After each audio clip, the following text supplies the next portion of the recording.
এবার বুঝি Martinez, Allison সহ সব গোলকিপারের চালাকির দিন শেষ হলো।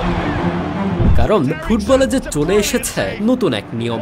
এই নিয়মের ফলে এবার চালাকি করলেই হবে বিপদ, আর প্রতিপক্ষ দল পাবে বোনাস। ফুটবলে এমন ঘটনা হরহামেশায় দেখা যায় যে নিজের দল এগিয়ে থাকলেই দলের বাকি সব খেলোয়াড়দের মতো গোলকিপারও সময় নষ্ট করতে উঠে পড়ে লাগে। উদ্দেশ্য থাকে যে করেই হোক ম্যাচ জিততে হবে, আর প্রতিপক্ষ যেন গোল করার জন্য কম সময় পায়। আর এমন সব উদ্দেশ্যই এবার নস্যাৎ হবে ইন্টারন্যাশনাল ফুটবল অ্যাসোসিয়েশন বোর্ডের নতুন এক নিয়মে। সময় অপচয় করার ফলে সাধারণ কোনো ম্যাচ থেকে গুরুত্বপূর্ণ আসরের ফাইনাল ম্যাচ, সব ম্যাচেই বিরূপ প্রভাব পড়ে, নষ্ট হয়ে যায় খেলার সৌন্দর্য। কখনো কখনো দর্শকদের কাছেও এমন ঘটনাগুলো বিরক্তির কারণ হয়ে দাঁড়ায়।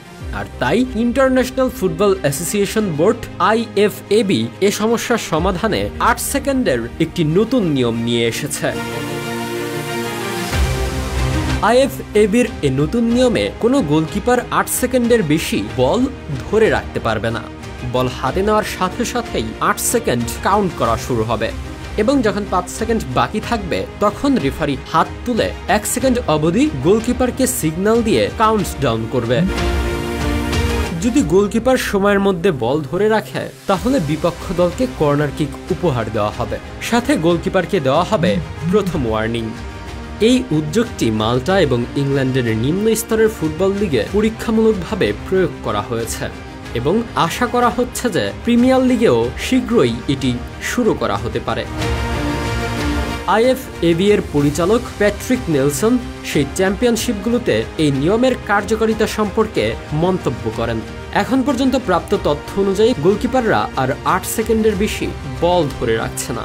এটি একটি কার্যকর ব্যবস্থা যা খেলার গতি বাড়ায় এবং অপ্রয়োজনীয় বাধা দূর করে।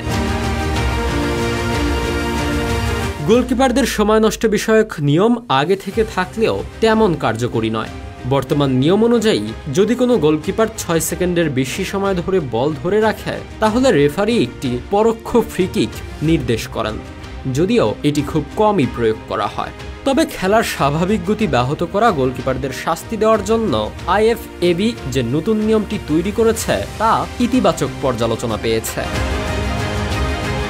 এই নিয়ম ফুটবলের আধুনিকায়নের একটি বিস্তৃত পরিকল্পনার অংশ, যা বেশ কিছু নতুন নিয়ম অন্তর্ভুক্ত করেছে।